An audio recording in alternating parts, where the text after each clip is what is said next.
empezaremos con estas preguntas. ¿Tú qué dices? ¿Cómo te llamas? ¿Cómo? Renzo. ¿Qué te parece?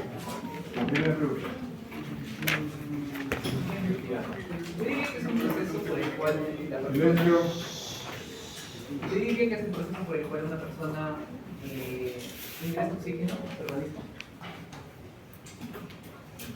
Muy bien. Señorita, ¿te respiras o no respiras? ¿Qué es? ¿Cómo? Por lo cual se inhala. Inhala bien.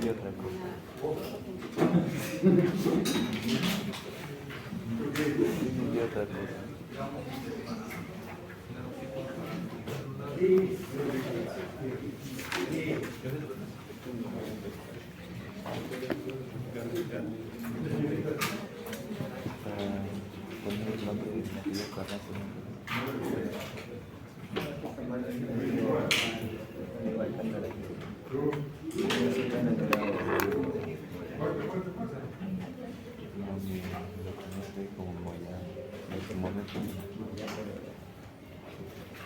Alveolos, ¿eso es respirar? ¿Sí? La segunda pregunta, ¿qué te parece?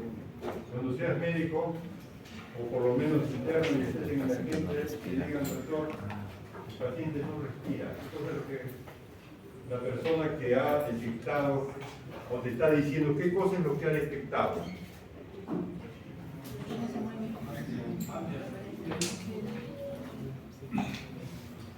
Te llevas en el tiempo. ¿Ah?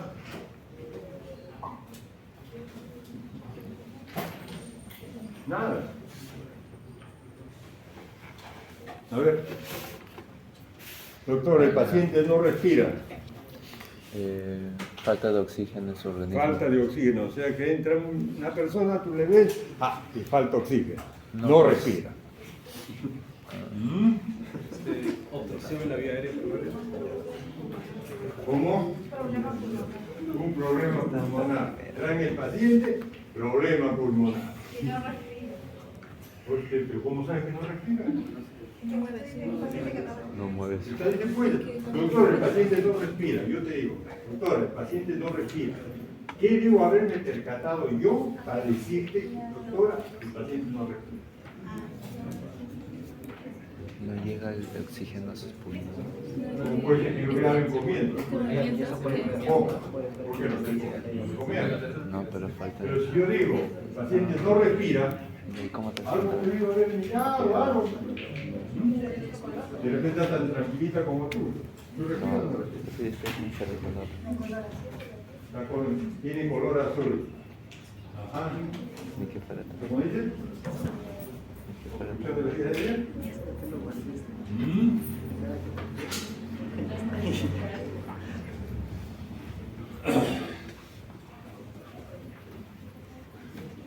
A ver, ¿qué sigue? No sigue nada. Además es anterior, doctor.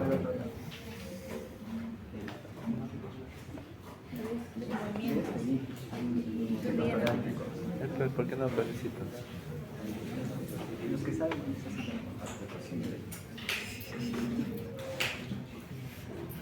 La pregunta, me parece que me salté en el anterior. ¿Qué es respirar, no? Respirar significa tener simplemente movimiento del tórax, donde tú te percates que entra y sale aire. Eso es respirar. Y si tú en la segunda el paciente no respira, finalmente es porque no ve esos movimientos respiratorios. Tú no lo ves azul, no le ves la obstrucción, no le ves... Es alguien que no respira, no tiene movimientos torácicos.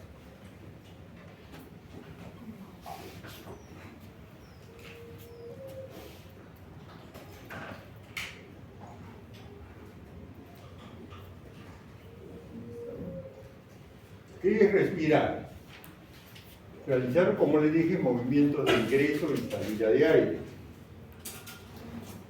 ¿Para qué respiramos? ¿Para qué? Ahora sí, alguien me contestó ahí. ¿Para qué respirar?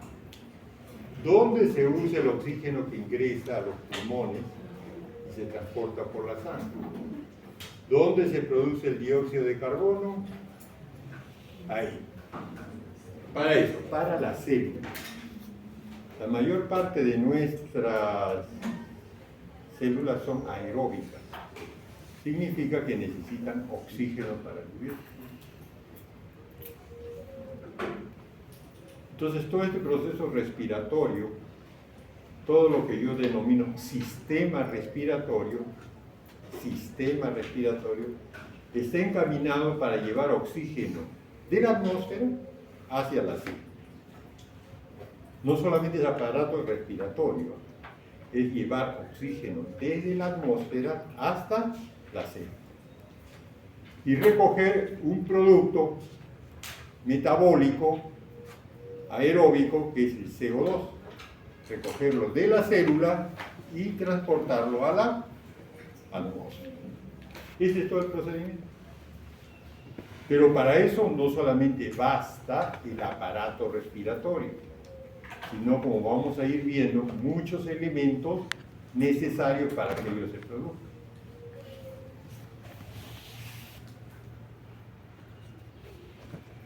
El primer elemento en que vamos a desarrollar este esquema de la célula es que aquí tenemos, miren ustedes, aquí tenemos una célula que para funcionar cualquier célula, yo he puesto en líneas generales insumos.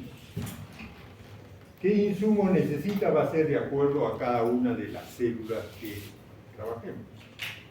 Pero he resaltado en rojo el oxígeno, porque es motivo de nuestra reunión, para que pueda cumplir una función. Para que pueda cumplir una función. Una vez que estos insumos han sido utilizados, el oxígeno también va a tener elementos que podríamos dividir en dos grupos: en exceso y de desecho. Nosotros no todo lo que comemos lo utilizamos.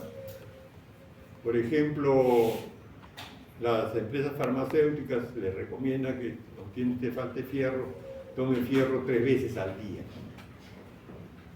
Y por gusto, porque con solamente de repente una dosis es suficiente, el resto se elimina. Ese sería en exceso.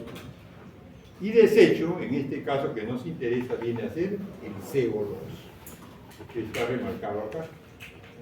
Bueno, esto de desecho lo vamos a dividir en dos grandes grupos: volátil y no volátil.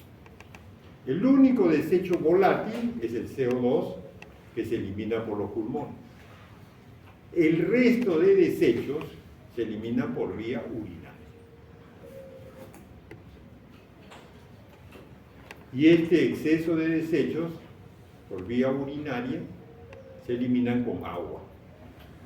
El agua no es un exceso, sino es necesario para poder eliminar estos desechos.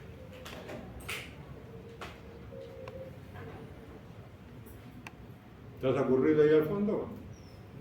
Si no, ponte acá.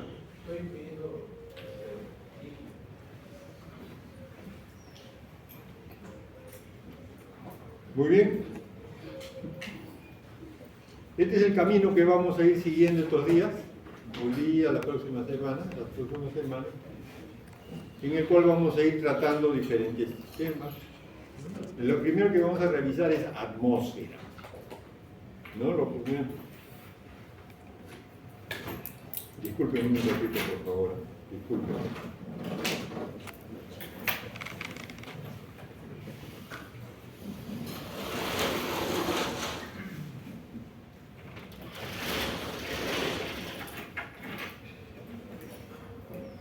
Porque primero vamos a revisar qué cosa es la atmósfera. Aquí tenemos varios conceptos que recordar. Yo supongo que ustedes sabrán que la atmósfera es la capa gaseosa que rodea a la parte sólida y líquida de la Tierra, la parte gaseosa. Y como están viendo, tiene varias Capas. capas. La que está en pleno contacto con nosotros es la más inferior, la troposfera.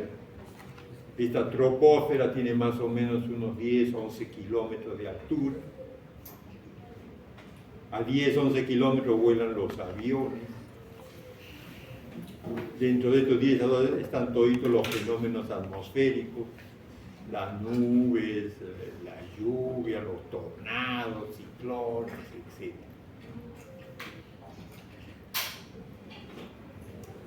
Y ahí tenemos capa que rodea la Tierra, ya le dije 10 años. Ahí me equivoqué, no es 10.000 kilómetros, es 10.000 metros de altura, ¿no? Casi la totalidad es aire, 95%, ¿no? Bueno, y algunos otros detalles que lo he sacado por ahí que mayormente en fisiología de la respiración me interesan. ¿Qué funciones tiene esta la atmósfera?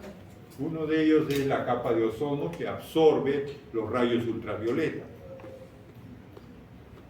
Reduce la diferencia de temperaturas entre el día y la noche, actúa como un escudo protector de meteoritos y es el que mantiene el calor en la Tierra. Por eso se dice que este efecto, ¿cómo se llama? Efecto invernadero, es porque la atmósfera en su condición normal mantiene una temperatura. Pero el CO2, al ser un gas que se produce ahora en excesiva cantidad, nos protege más. Entonces, al protegernos más, aumenta el calor en la Tierra. Estamos bien con más calor, ¿no? Pero eso trae como consecuencia fenómenos como de hielos, etc., ¿no? Entonces, todo camina sobre base de un equilibrio. ¿Qué es el aire? El aire no es un compuesto químico, el aire es una mezcla gaseosa. Mezcla gaseosa. Y tiene muchos componentes como está bien en la tablita. Yo he resaltado lo que está en blanco, que es lo que nos interesa en fisiología de la respiración. El anhídrido carbónico se encuentra en muy pequeña cantidad, 0.03 a 0.04. Y con fines prácticos podríamos decir que no hay CO2 en la atmósfera. Con fines prácticos. El oxígeno es, sí, mucho más abundante, 20.93. Pero ¿para qué recordar el 93? 20 puntos, podemos decir 20%. Matemáticamente el más adecuado es 21%. O si quiere un quinto. Con eso recuerda lo básico. El vapor de agua es variable. Agua existe en la atmósfera, pero en forma de vapor, no en la forma líquida, que es la que tenemos, la que usamos para lavar, etc. Y hemos escuchado este término de climas secos, climas húmedos. El clima es muy húmedo en invierno, como ahora. Entonces quiere decir que hay mucho vapor de agua en la atmósfera. Mucho vapor de agua. Entonces, los alérgicos, como los asmáticos, tienen este problema de que el vapor de agua favorece el traslado de alergenos que van a producir reacción en este paciente. En cambio, decimos, la Tierra es el clima seco, no es seco de seco, sino que tiene mucho menos humedad que Lima. Lima, vamos a suponer que así en pleno invierno, nublado, no como ahora, oscuro, todo eso, de repente junio, julio, agosto, 95%, ustedes escuchan en lo oficial, 95% de humedad relativa. Huancayo, ¿cuánto es? 50% de humedad relativa. Eso no es clima seco. El clima más seco del mundo, tengo entendido, es el desierto de Atacama, en Chile, donde dicen que la humedad relativa es 2 a 3%. 2 a 3%. Muy bien. Y por último, el relleno, para completar, el nitrógeno. Para nosotros es un gas inerte, no lo usamos para nada, salvo para esto. Porque inclusive el nitrógeno, que forma parte de nuestra estructura, no se adquiere respirando, sino se adquiere con la comida.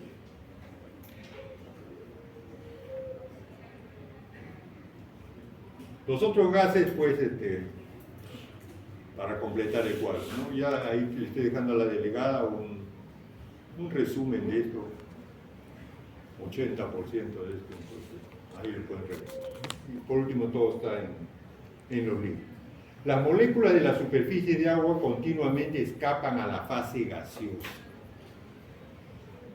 La fuerza con que lo hacen se llama presión del vapor de agua. Depende directamente de la temperatura. Ejemplos típicos. Lavas tu ropa, la cuelgas. En la ropa está en forma líquida. Le das tiempo para que esa agua se evapore a la atmósfera y forma parte de la humedad relativa. La fuerza que lo hace se llama presión de vapor de agua. Ya le dije, la cantidad de vapor de agua ejerce una presión. Y por último, depende directamente de la temperatura. Porque esto es lógico. Si nosotros ponemos a dos teteras, una sobre el fuego y otra aquí en el ambiente, la del fuego de repente en 4 horas se evaporó todo. En cambio la otra puede estar una semana por ahí, todavía tiene agua.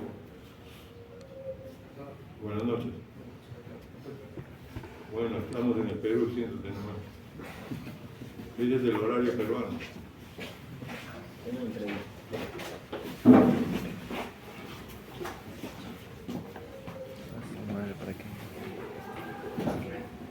Buenas noches, padre.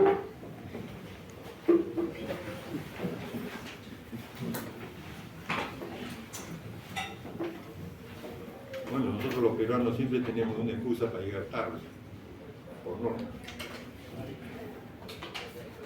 Que forma parte de nuestra cultura. Seguimos. Aquí tengo una tablita. Vamos a suponer que en este momento estemos a 21 grados centígrados.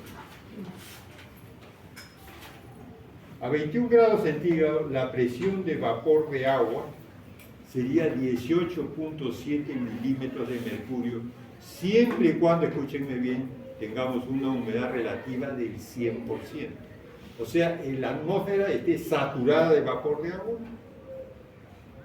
Todo ese vapor de agua ejercería 18.7 milímetros de mercurio.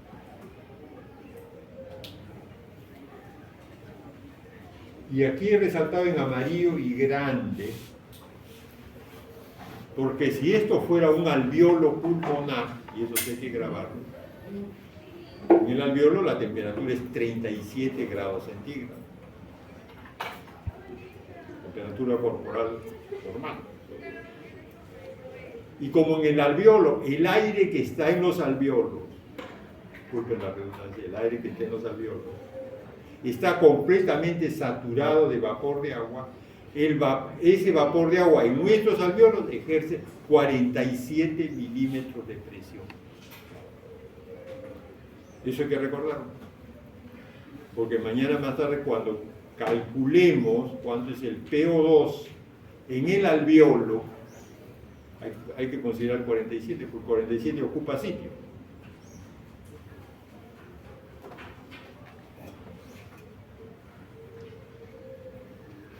Ya les expliqué lo que es humedad relativa, ya me entendieron, ¿no? Por ejemplo, le dije hace un momento, si a una temperatura de 20 grados tuviera la humedad de 100%, el noticiero de 100% de humedad relativa, en la atmósfera daría 17.5. Como Lima más o menos estamos a pensar que es 90, la presión disminuyó a 15.8. Y si estuviéramos en una parte del Perú, supongamos que es la sierra, la altura, donde la humedad relativa baja, entonces diríamos 60. Está acá, ¿cuánto? 10.5 solamente de humedad relativa.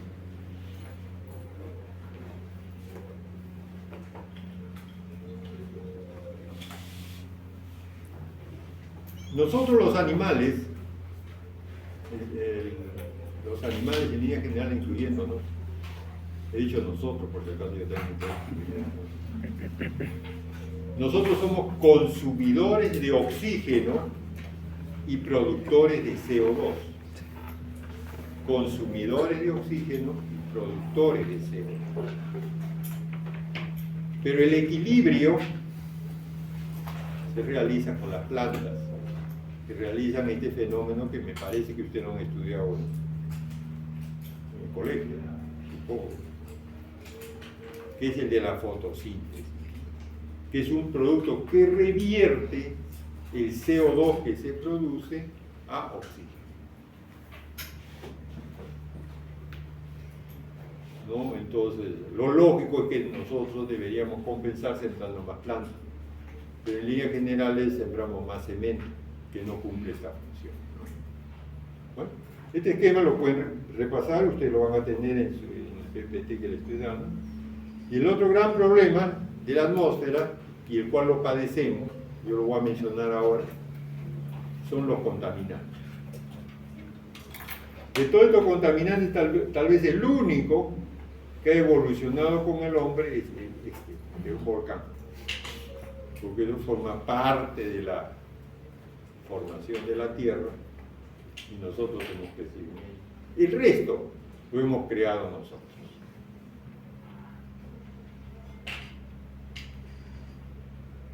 Las zonas más contaminadas, la menos contaminada está pues aquí más o menos en alta mar, donde hay 1000 partes por centímetro cúbico.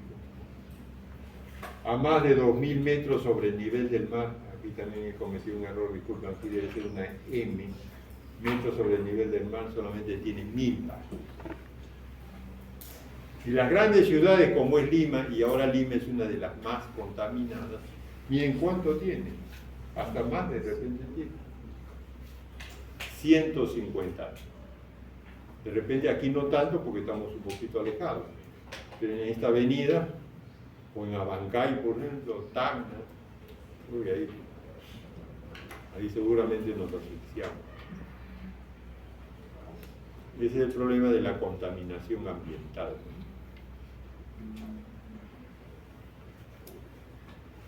Esto solamente para mencionar los componentes que pueden estar en la atmósfera y que pueden ser tóxicos. Lo menciono nomás porque esto se va a estudiar cuando lleven medicina de toxicidad, etcétera, tóxicos y todo eso. Aquí estamos aprendiendo lo básico, ¿no? Aquí estamos aprendiendo a sumar y a restar, nada más, sumar y restar.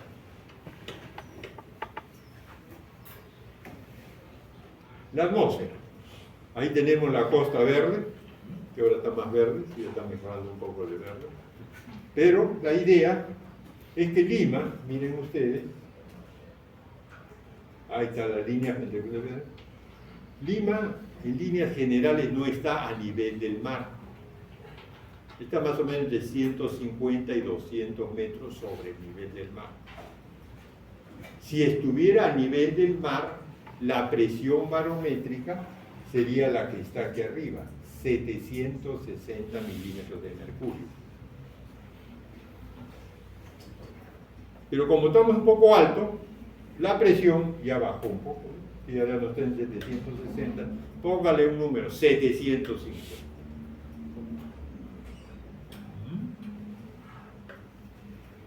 Nos vamos de paseo a Chosica, y Chosica ya está a 890 metros sobre el nivel del mar.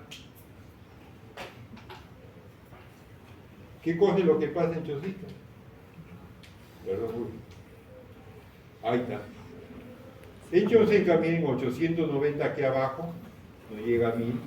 ¿Y cómo descendió más la presión barométrica? O sea, a medida que se asciende, la presión barométrica Baja. desciende. Relación inversa. Supongo que la mayoría han viajado a la Sierra del Perú, ¿no? Por Semana Santa, 28 de julio, etcétera, pues, o somos de allá, yo soy huancaíno, ¿no? Entonces, y si va por la carretera central pasa por Ticlio. A ver, ¿qué pasa en Ticlio? Ahí está Ticlio. ¿Qué es eso? Ahí está Ticlio. Miren, Ticlio está, como dice su letrero aquí, 4.800 metros sobre el nivel del mar. Guarochiri. ¿No? Pertenece a Guarochiri. Y miren cómo cae la presión barométrica.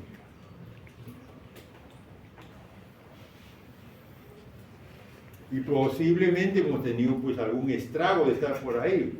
Un poco de dolor de cabeza, taquicardia, otros un poco de mareo, otros vómito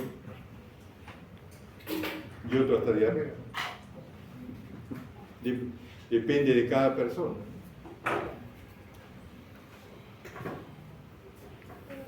¿Estás viniendo para entrar o salir? Ah, ya, muy bien, entra. Pues.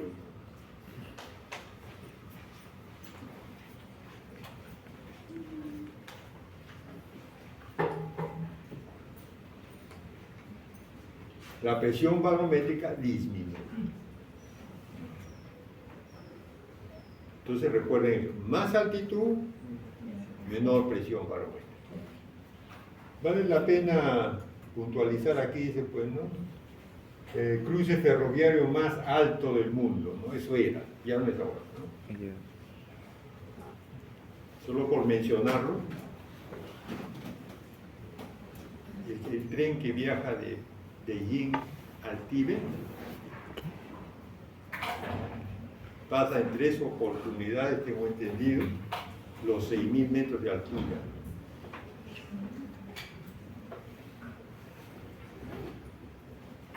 Y obviamente las cabinas son como las de avión, climatizadas, todo, no es azoroche pues ahí en la. Bueno, solamente por mencionar. Miren ustedes a cuánto bajó la presión barométrica en Ticlio, a 390. De 760 a 390.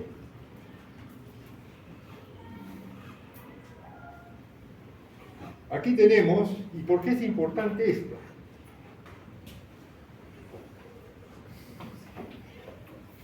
Porque en nuestro alveolo, por ejemplo, ahora que estamos aquí, en nuestro alveolo, existe, mire, Lima, una presión barométrica de 750, un PO2 de 105, más o menos, de presión de oxígeno en el alveolo. Y de CO2, casi 39.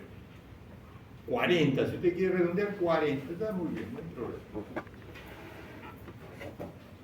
En 3 o 4 horas, tomando un carro, podemos estar en esta ciudad que se llama Morococha.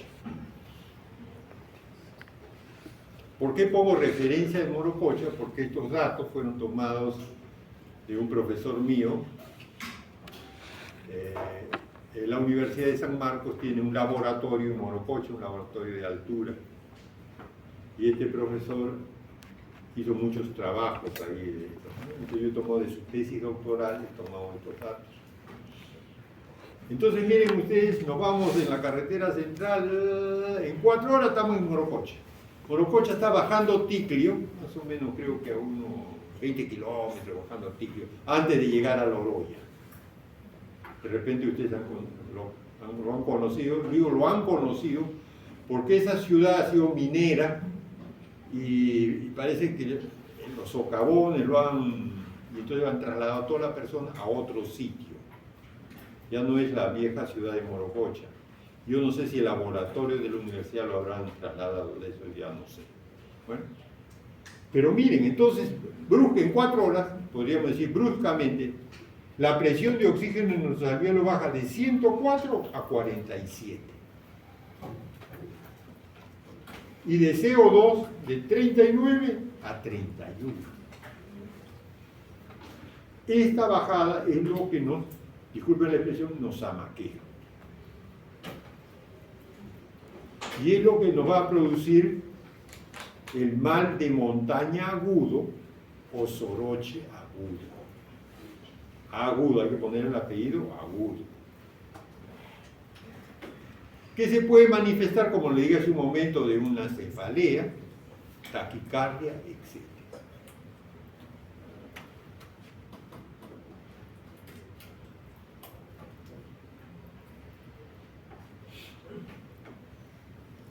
Entonces, para que ustedes vean más específicamente, aquí está detallado la Lima y Morococha, la comparación de sus presiones, y miren, en Lima, en la atmósfera, 157 milímetros de presión de oxígeno.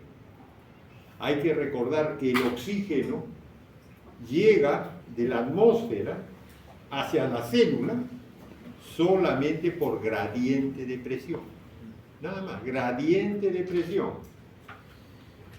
Y el CO2 al igual por gradiente de presión. No existe un transportador que agarre oxígeno y vuelve, tú necesitas oxígeno, toma. No existe un transporte. Solamente por gradiente de presión. Es lo mismo. Ahora que, bueno, lo vamos a mencionar, que hemos estado y hemos salido del COVID. ¿Se acuerdan cuando en los momentos difíciles había gente haciendo cola comprando balones de oxígeno? De repente ustedes han tenido algún problema familiar con eso. ¿Por qué? Porque al darlo a respirar a través de la cánula o por un aparato así, aumentaba la presión de oxígeno afuera para que llegara más oxígeno a la célula. Y en Morococha, en la atmósfera, solamente tenemos 93 puntos, ¿no? 93 puntos. Y aquí viene el concepto de presión barométrica. Presión barométrica. A ver, señorita, lea en voz alta, por favor. Presión barométrica es la fuerza gravedad ejercida sobre la atmósfera. Es el peso de una columna de aire sobre un área de la superficie de la Tierra. Ahí nomás. Entonces, el peso del aire sobre una superficie se llama fuerza de gravedad, ¿no? La fuerza de gravedad. Siga. Disminuye exponencialmente con la altitud, siendo máxima a nivel del mar 700 milímetros de mercurio. A 0 centígrados de latitud 45 grados y aceleración de la gravedad de 980,6 centímetros por segundo al cuadrado. Muy bien. Solamente detalles, yo no le voy a decir que aprendan eso.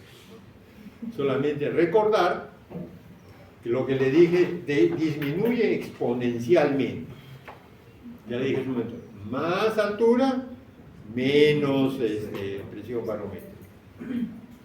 ¿Dónde es exactamente 760? Si nos vamos a la Costa Verde, de repente no. Tendríamos que estar en esto que dice aquí, 0 grados centígrados, etc. Pero no interesa. Eso no interesa. Sigue, por favor. Descrita por Torricelli en 1643, unidades, milímetros de mercurio, torr y atmósferas, equivalencia 760 milímetros de mercurio, 760 torr y una atmósfera. Bueno, entonces ya saben. ¿Cuánto es la presión barométrica? Una atmósfera. ¿Y la unidad? ¿Cuánto es una atmósfera? 760 milímetros de mercurio. ¿Está claro? Muy bien. Si alguien no entiende, me interrumpe, por favor. Que la idea de que estoy acá es para aclararlo. No que ustedes pueden, yo les puedo dar el PPT y bueno, vean ustedes el problema. Pero creo que para eso estamos, para ir aclarando. A ver, tú que te estás durmiendo, creo. ¿Trabajas de noche tú? De repente, mira, de mi nariz está durmiendo. Bueno, a ver, lee entonces por lo menos. Ya. La ley de Dalton, 1803. La presión total ejercida por una mezcla gaseosa es igual a la suma de las presiones parciales ejercidas por cada uno de sus componentes, como si estuviera sola en el recipiente. Ajá, ¿a qué viene esto? Ley de las presiones parciales. También lo deben haber estudiado en física, para recordar. La presión total de la atmósfera, por ejemplo, en esta aula, por decir. La presión total es la que ejerce los 4 gases importantes que tenemos. La presión de CO2, la de oxígeno, la de vapor de agua y la del nitrógeno. Eso todo hace que aquí en este momento vamos a suponer que la presión sea 750 milímetros de mercurio. Y la fórmula está aquí abajo.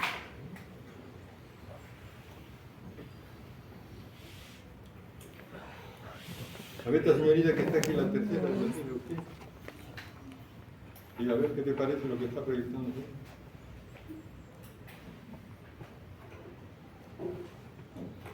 Nada, ni chicha ni limonada.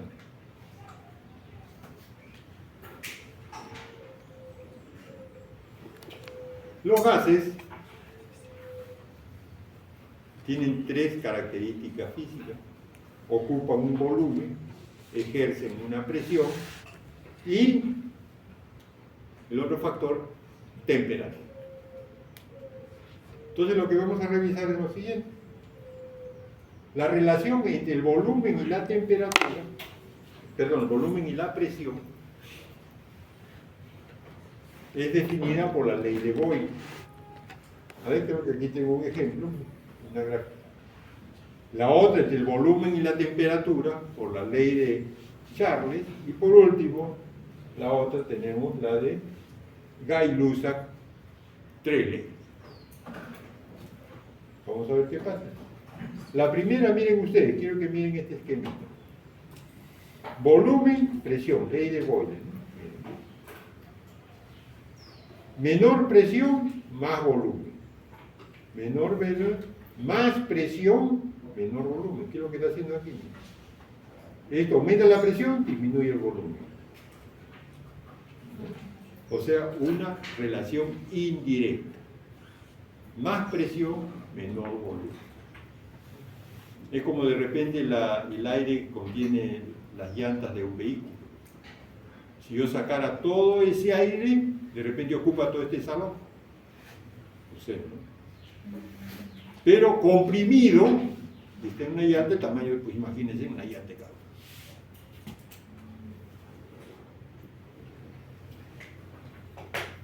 La otra ley, la ley de Charles, miren ustedes, mayor temperatura, mayor volumen. Mayor temperatura, mayor volumen.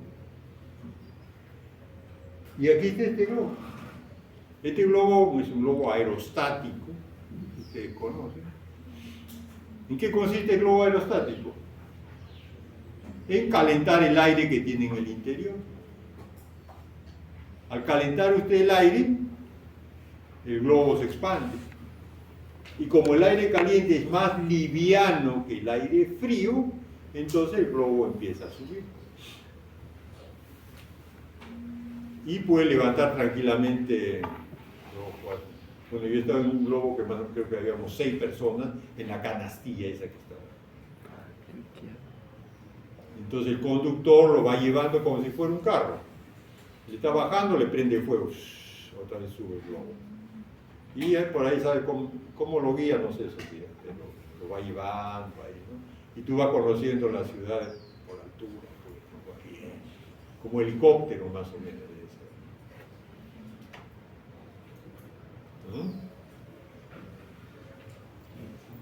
Y el otro ejemplo que tenemos de la ley de Gay-Lussac, miren ustedes, cuando esto solamente ocupa un volumen, tiene esta diferencia de presión. Cuando este volumen lo vaciamos en 2, miren cómo la disminución disminuye la presión. La presión disminuye.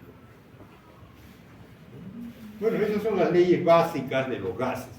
Tal vez para respiración tiene cierta importancia, por ejemplo, cuando usted aplica oxígeno hiperbárico. Es un tipo de medicina que en algunos se practica en algunos casos, ¿no? Medicina hiperbárica. Oxígeno hiperbárico, o sea, poner oxígeno, tengo entendido, a 3.5 atmósferas de presión. 3.5 atmósferas de presión. Bueno, lo mismo que es una olla de presión.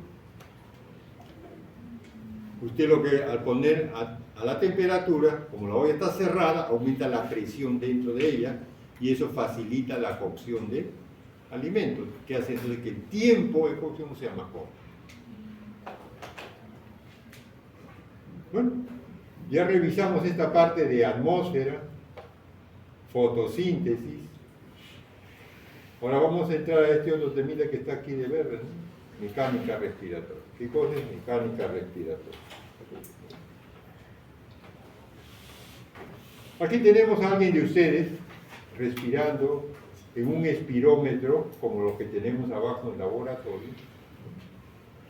Un espirómetro, un viejo espirómetro. Yo también estudié en un aparato como estos. Miren ustedes, yo voy a cumplir cuánto. Bueno, justamente vamos a cumplir 50 años que hemos salido de médicos. Menos 7 de fisiología, mira, 50. Me enseñaban en eso. A mí me gusta mucho este aparato porque es muy demostrativo. Hay aparatos modernos, ¿no? Ponte a respirar y te marca tanto, tanto, tanto. Pero ya te bota un resultado. En cambio aquí te bota un esquema y que me parece para el proceso de aprendizaje es bueno, porque vas a entender lo básico. Entonces, este aire que entra y sale de mis pulmones, como ahora o el de ustedes, ¿no? Estamos respirando. Este aire es el que está graficado acá. Este que está acá. Pero quiero llenar mis pulmones bien de aire. La gráfica se va hasta aquí arriba. Boto todo el aire que puedo. Hasta el último. Estamos aquí. Bueno, yo he botado todo el aire que puedo, ¿no? ¿Me queda aire en los pulmones? ¿O ya no? Sí. Sí queda. Ese volumen de aire que no se puede botar se llama volumen residual. Volumen residual. Ese volumen residual en las damas, más o menos 800 a 1000, dependiendo del tamaño, de la talla. Y en los varones un poco más, ¿no? 1000 a 1200, ese volumen residual. Y ahí están escritos el nombre de los... Creo que aquí está más claro. Miren ustedes, aquí está el aire que entra y sale de los pulmones, y se llama volumen de aire corriente. Volumen de aire corriente. Este volumen de aire que entra y sale de los pulmones se llama volumen de aire corriente. Para leer un espirograma, esto sí les recomiendo que aprendan a leerlo porque te orientan a saber en qué parte del ciclo respiratorio está. Entonces, aquí hay 4 puntos, llamemos, yo le digo cardinales, que sería final de una expiración normal, final de una inspiración normal, o sea, sin hacer esfuerzo. Hago lleno de aire. Final de inspiración forzada o máxima, ¿no? Si lo hacemos, máximo, ¿no? Voy a botar todo el aire que pueda, hasta el último. Final de expiración forzada. Final de expiración forzada. Dentro de ellos se van a describir 4 volúmenes que están marcados de verde, cuyas siglas, ¿no? Y descripción están aquí. Este que entra y sale de los pulmones se llama volumen de aire corriente. Volumen de aire corriente. En algunos textos se llama volumen tidal. Así como se escribe, ¿no? Tidal, ¿no? En inglés. Tidal de repente en inglés, tidal como se escribe. el científico que le puso ese nombre, porque semejó, dice, es la marea. Tidal en inglés es marea. Como la marea sube y baja, sube y baja, sube y baja, lo llamó hacia él. En reposo, como estamos creo todos ahora, varía entre 450 a 500 centímetros cúbicos cada vez. O sea, de aquí a acá hay 450, 500. Lleno mis pulmones bien de aire. Este volumen que estoy agregando acá se llama volumen de reserva inspiratoria. Ahí está. De acá a acá. Volumen tidal, otra vez. Me quedo acá. Boto más aire. Este volumen que estoy agregando, expulsando, se va a llamar volumen de reserva expiratoria. Y el aire que quede en los pulmones, como dijimos hace un momento, este dormilón me preocupa.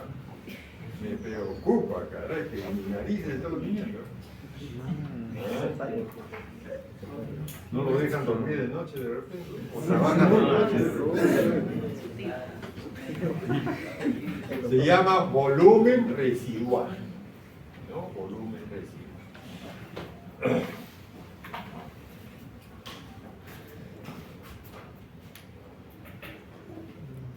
La suma de dos o más volúmenes se llama capacidad. Aquí seguimos teniendo de rojo los puntos cardinales que referí hace un momento, pero la suma, por ejemplo, de este volumen de aire, del VAC, volumen de aire corriente, o volumen corriente también lo llaman algunos textos, volumen tidal, más el volumen de reserva inspiratoria, todo eso se llama capacidad inspiratoria. Capacidad inspiratoria. ¿Qué otra cosa tenemos? Mírenme por favor, lleno bien mis pulmones de aire. Boto todo lo que puedo. Todo ese volumen de aire, ¿cómo se llama? Aquí. Capacidad vital. ¿Qué viene a ser? Si miran el esquema, volumen de reserva inspiratoria, volumen de aire corriente, volumen de reserva expiratoria. Y si yo le agrego el volumen residual, que aquí no lo he puesto, le agrego a la capacidad vital, le agrego el volumen residual, voy a tener ¿qué cosa? La capacidad pulmonar total. Capacidad pulmonar total. Tal vez los valores que hay que tener, hay que recordar, es este volumen de aire corriente,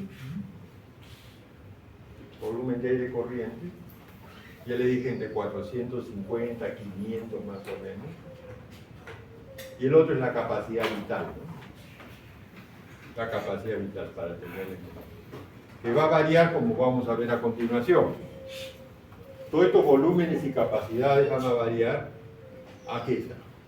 Esta es una tabla que compara a un varón que tiene 1.7 metros cuadrados de superficie corporal con una dama de 1.6.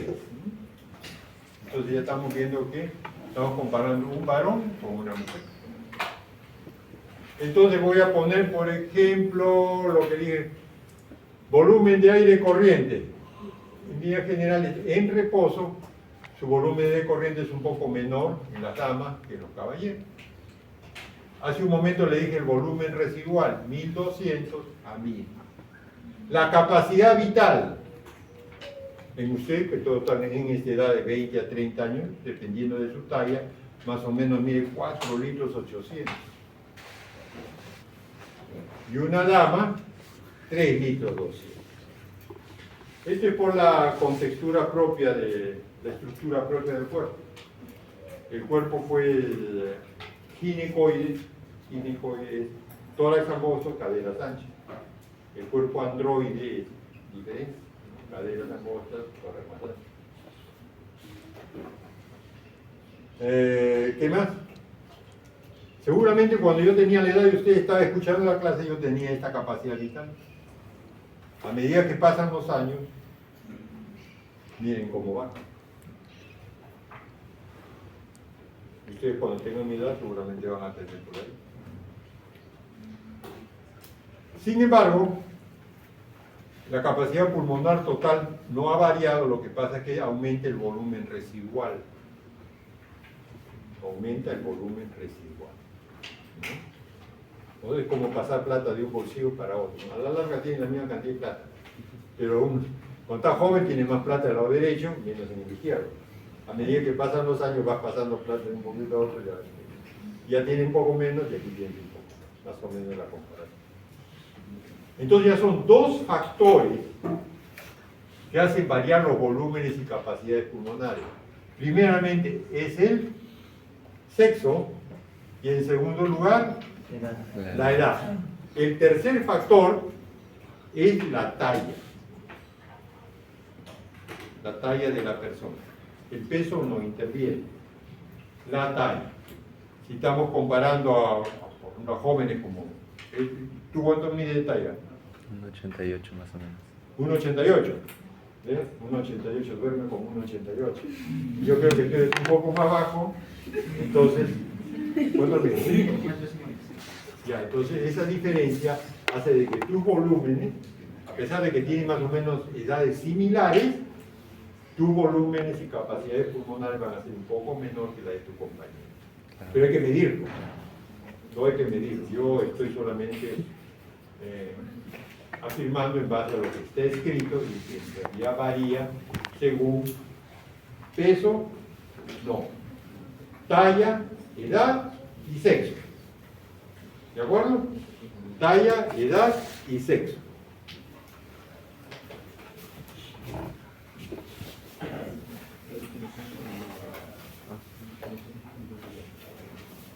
Ese aparato, el aparato que anterior usábamos, que está ahí, es el pirómetro que fácilmente va a determinar los volúmenes y capacidades. Pero ¿cómo mides el volumen residual si no lo puedes expulsar? Buena pregunta. ¿No? Buena pregunta, dice el hombre. Ahí está.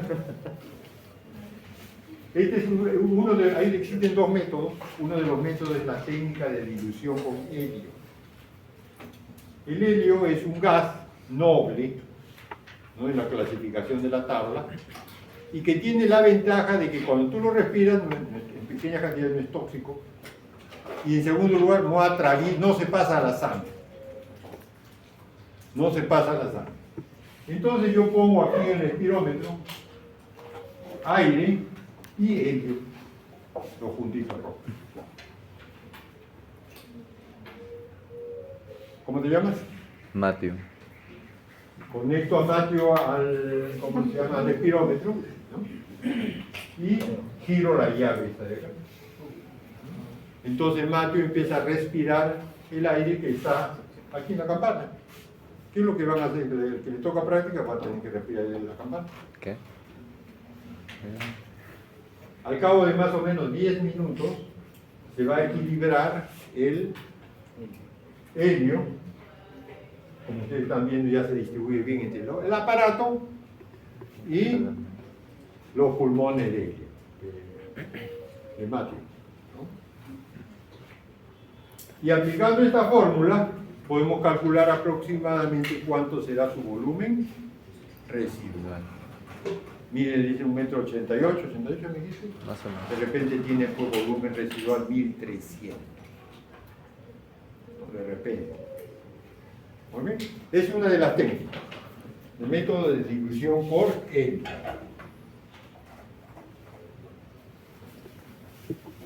Lo que tenemos acá, esto viene a ser un pulmoncito fisiológico. Un pulmón fisiológico. El pulmón anatómico es el que ustedes lo tienen al otro lado. Pero el pulmón fisiológico, esta parte semeja a un balón de química. Esta parte del cuello del balón va a representar lo que llamamos vías aéreas. Vías aéreas. Y la parte esférica, que será la reunión de sacos alveolares y alveolos. A ver, ¿por qué lo vamos a diferenciar así?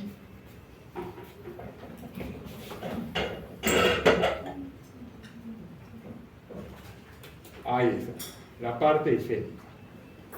La parte de arriba viene a ser las vías aéreas y la parte esférica viene a ser bronquiolo respiratorio hasta los alveolos. En este esquema estamos viendo que desde la tráquea, según este esquema, algunos lo consideran desde las fosas nasales, hasta los bronquiolos terminales, hasta la ramificación más o menos 16. Toda esta zona la llamamos vías aéreas. A partir de ahí, de los bronquiolos respiratorios hasta los sacos alveolares, que sería la división 23, va a ser la zona de transición y respiratoria, pues. A ver, que veremos qué se diferencia todo esto. Esta parte de aquí, como vamos a ver es la zona que produce intercambio de gases con la sangre. Y esta parte de aquí es la que lleva el aire desde la atmósfera hasta la zona de intercambio. Entonces, este baloncito de química nos está representando esquemáticamente lo que ustedes anatómicamente conocen el pulmón. Tráquea, bronquio, todo lo que está ahí.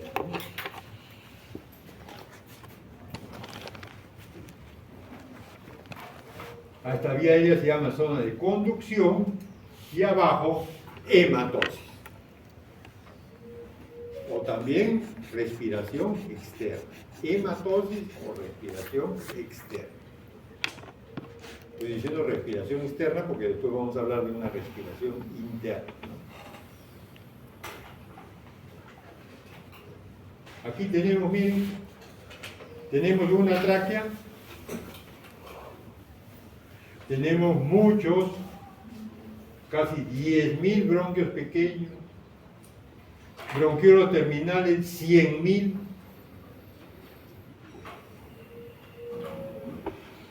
y lo que interesa es, tenemos 300 millones de alveolos, 300 millones de alveolos. Que si alguien dijera, yo quiero medir a ver cuánto superficie ocupa, casi esta hora, lo que está escrito ahí, 80 metros cuadrados. Vamos a suponer que aquí mida 8 y hasta el fondo 10, es estirando todos los alveolos, ocuparía todo este aula más o menos, 80 metros cuadrados. En los alveolos, la zona de intercambio, es donde la sangre, en mano derecha, por ejemplo, en medio está la pared alveolar y aquí está el aire. A través de esto es ahí el intercambio, ¿no? O podríamos decir, aquí está el aire, aquí está la pared alveolar y el otro afuera la sangre. Y aquí ocurre el intercambio.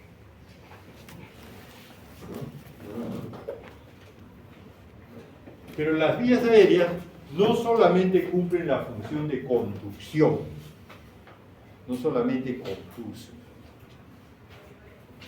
sino tienen otra función: humedecer el aire. Ya les dije hace un momento que el aire en los alveolos está 100% humedecido. ¿Quién humedece? Las vías aéreas.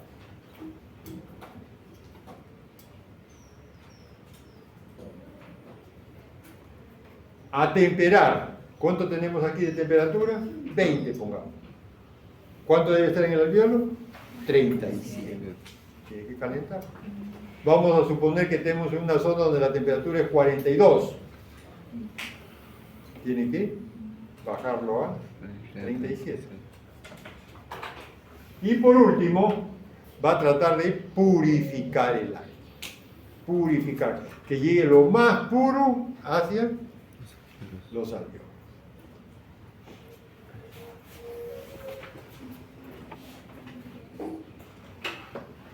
¿Qué cosa es un aerosol? A ver, ayúdame a leer. El aerosol es un conjunto de partículas que permanecen en la atmósfera. Son llevadas por el aire en un tiempo prolongado, estacionarios. Muchos contaminantes están bajo esta forma y el patrón de depósito en el pulmón depende del tamaño, así como su exhalación. Por ejemplo, solo alrededor del 30% de partículas de 0.5 metros que quedan atrapados con una respiración normal. Bueno, los aerosoles, pues es eso. Conjunto de partículas que permanecen en la atmósfera. Son llevadas por el aire un tiempo prolongado. Lo que le dije hace un momento. Estos aerosoles pueden ser favorecidos por la humedad ambiental. Y vamos a suponer que aquí haya una persona que es alérgico, por ejemplo, a la lana de carnero. ¿Qué es lo que tiene el carnero? De repente va a tener rinitis alérgica, asma bronquial, etc. Esa persona nada más. El resto está bien. A eso me refiero. Y aquí tenemos, miren, una serie de contaminantes que solamente para que ustedes le den una miradita. Aquí tenemos cuáles son los mecanismos, cómo se van a eliminar todos estos tóxicos. Y aquí tenemos impactación. A ver, sigue leyendo, por favor. Mecanismo de impactación. Las partículas de mayor tamaño no siguen las curvas de la VA, o sea, de las vías aéreas. Ajá.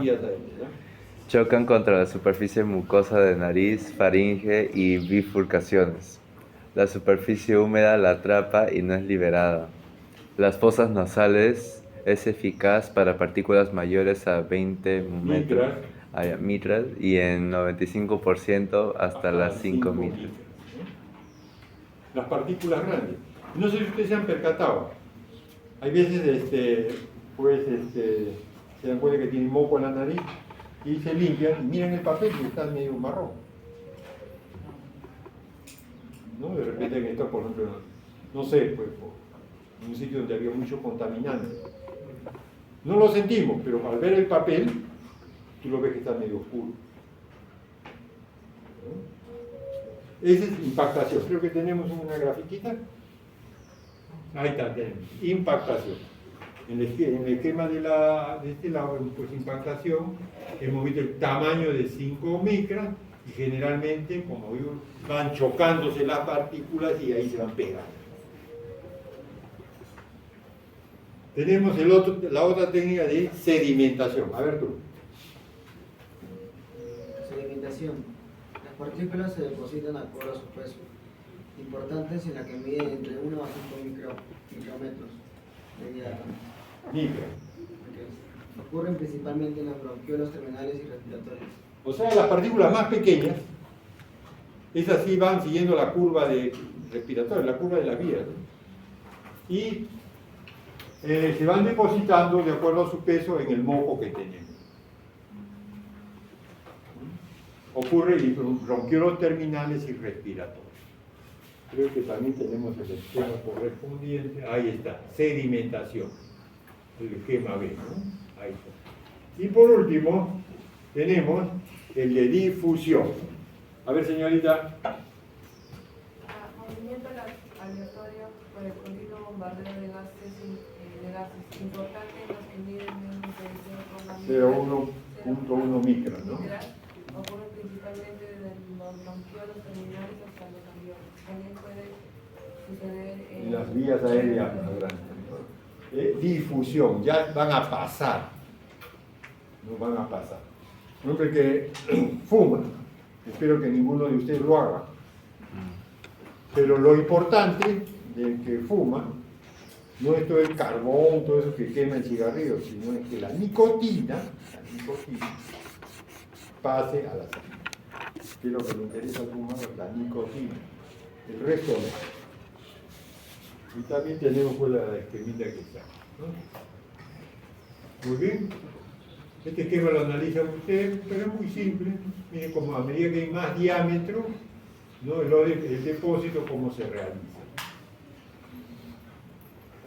Y aquí tenemos, por ejemplo, lo que usualmente se va acumulando con el tiempo, ¿no? Se va acumulando con el tiempo esto que está acá. Todo esto es un corte histológico y vemos todo este negro, ¿no? Que viene a ser el carbón acumulado, que generalmente se va a dar con los fumadores, ¿no?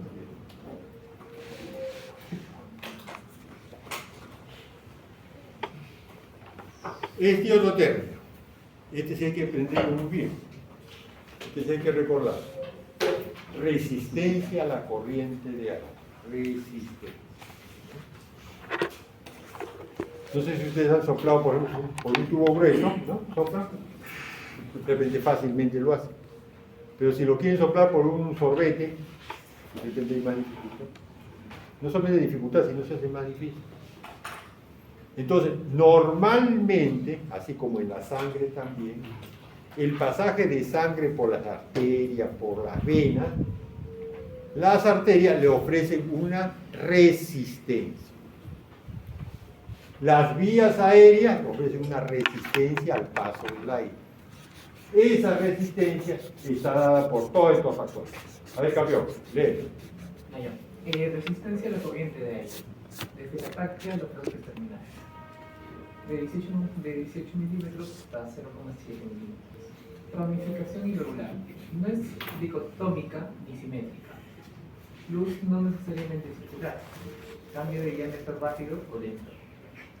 SNB o químicos, tubo flexible, distensible, extensible y compresible. ¿Cómo te llamas? Renzo. Renzo, muy bien, Renzo. Normalmente existe esta resistencia por estos factores. ¿Qué cosa es? La división de bronquios no es homogénea. La división es heterogénea. Miren ustedes, la tráquea mide 18 milímetros de diámetro y los bronquiolos terminales, o sea, donde termina la parte, la de conducción, ¿no? Las vías aéreas, 0.7, de 18 a 0.7. La ramificación es irregular, no es dicotómica ni simétrica. De repente uno es más gruesito, otro más delgado. La luz no necesariamente es circular. Normalmente existen cambios rápidos o lentos por la presencia, por cambios del sistema nervioso vegetativo, o por la presencia de algún químico. Y lo que pasa es que las vías aéreas no es un tubo de fierro.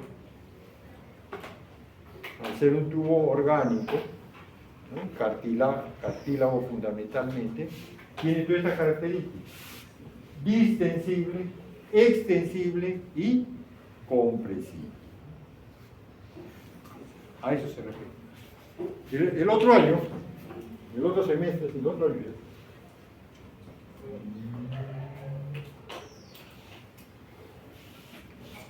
o cuando lleven clínica, ya estos son alteraciones patológicas. Entonces va a aumentar la resistencia al paso de aire. Y es lo que va a llegar el paciente: doctor, no puedo respirar. ¿Entiendes? No puedo respirar. Entonces, ¿qué te haga? Puede ser por cualquiera de estas cosas. ¿Ya? Solamente por mencionar. Pero lo importante es que usted que tiene que recordar es lo anterior. ¿Por qué hay resistencia? Por todo eso. Heterogéneo, flexible, etc.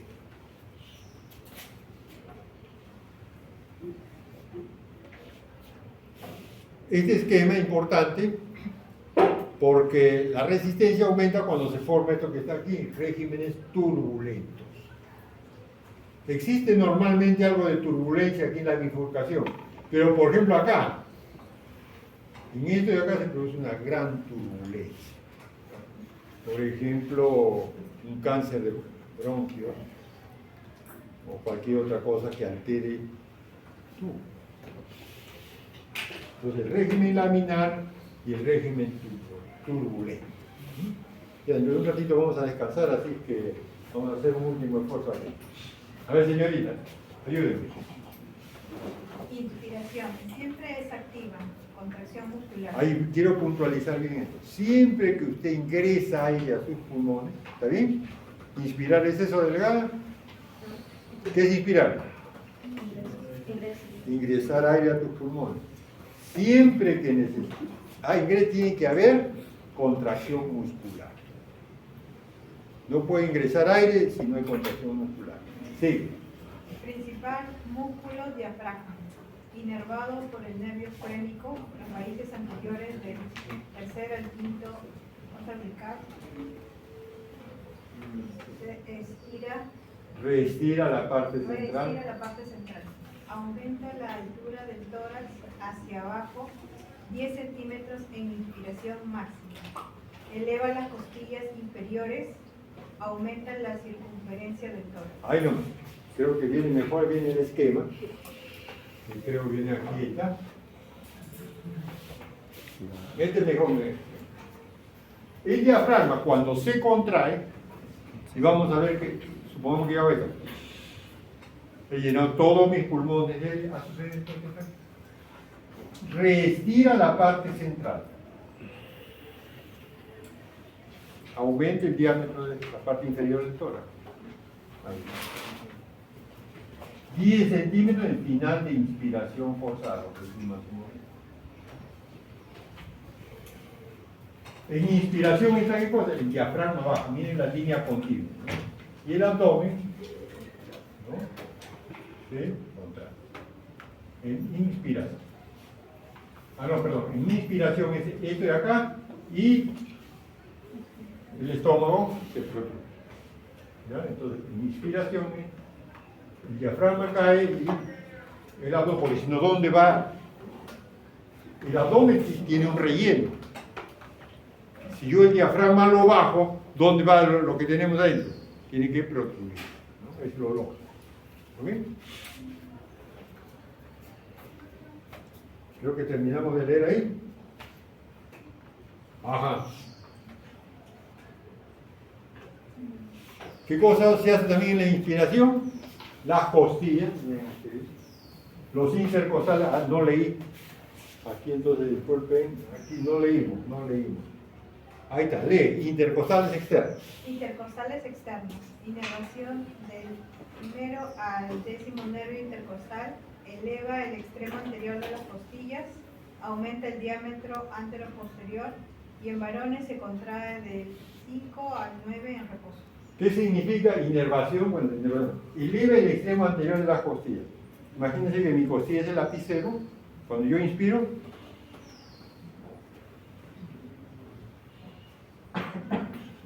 eso hace. En los varones, que están presentes en reposo, usamos en reposo el quinto al noveno intercostal. Las damas no lo usan en reposo. Las damas netamente respiración y diafragma. Nosotros los varones nos ayudamos con el quinto al noveno. Entonces el esquema que viene es este que está acá. Ahí está. Lo que ya les señalé, ¿no? Inspiro, miren el lapicero por favor.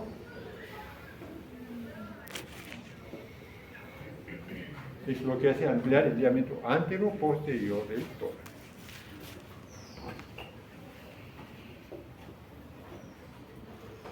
Pero necesitamos músculos accesorios para la inspiración.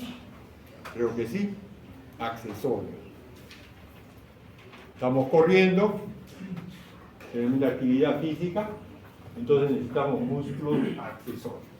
A ver, otro campeón, a ver tú, estás en la siguiente línea. Tú. Sí. Músculos accesorios. Aumentan el tamaño del tórax. Tienen como eje la columna vertebral. Funcionan si el máximo volumen ventilatorio MBB es de 50 a 100 litros por minuto. Escalenos, SN. Cervicales posteriores, trapecio, dorsal ancho. Ay, no. Aumentan el tamaño del tórax. Miren ustedes, cuando la respiración es de 50 a 100 litros por minuto, nosotros por minuto normalmente en reposo respiramos 5 litros nomás.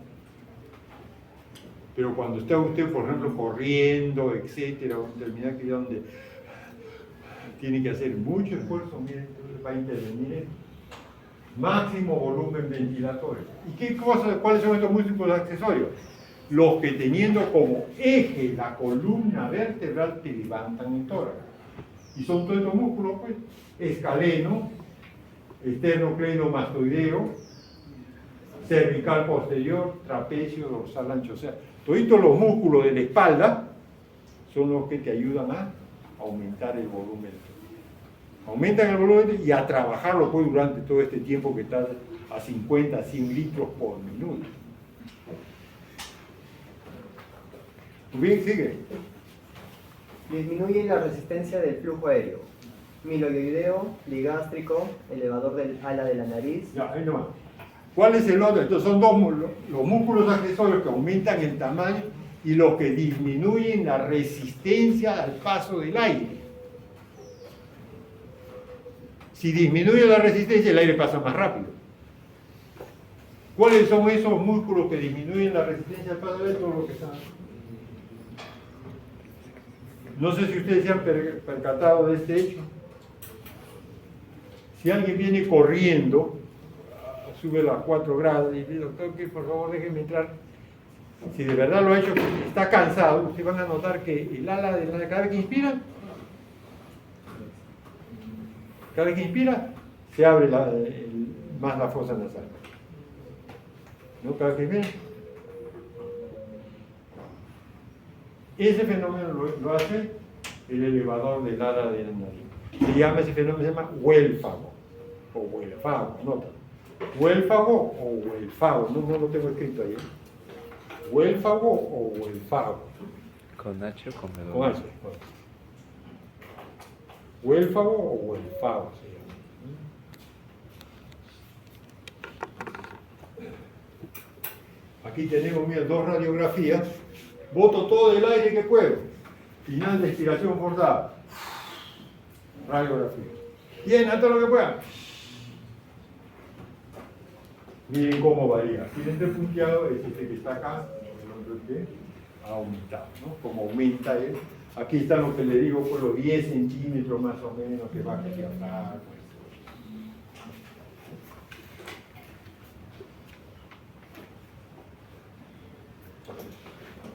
Expiración.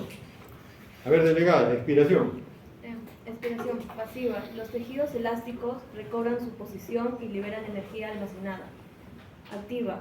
Cuando la frecuencia es alta y hay obstrucción de las vías aéreas. O hay. Entonces, la expiración es pasiva. Inflo un globo. Para inflar un globo tengo que hacer esfuerzo. Sería la inspiración entre comillas. Pero para que se desinfle, ¿qué cosa hago? Le suelto la boquilla nomás. La elasticidad hace de que vuelva a su posición normal. Por eso los tejidos elásticos existen. Pero ¿en qué momento tiene que contraerse los músculos para botar aire? ¿Ahí ves? Cuando la frecuencia es alta y hay obstrucción de las vías aéreas. Los asmáticos, por ejemplo, tienen el trabajo de inspirar y el trabajo de botar. No es como nosotros, ¿no? Tú inspiras y pasivamente. El asmático tiene que hacer esfuerzo de inspirar y esfuerzo de expulsar. Entonces aquí funcionan los intercostales internos, ¿no? ¿Y qué otro más? ¿Otro más? Ahí está, los músculos de la prensa abdominal. Comprimen las vísceras abdominales. ¿Cierto? Si tú comprimes las vísceras abdominales, todo lo que tienes en el abdomen, ¿dónde va? A algún sitio tiene que ir hacia arriba. Entonces, como que yo metiera la mano al diafragma y lo empujara hacia arriba. Ahí está, ¿no?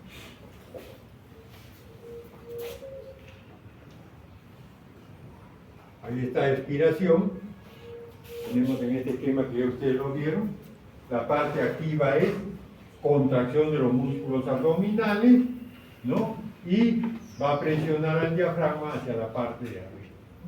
Esa viene a ser la expiración.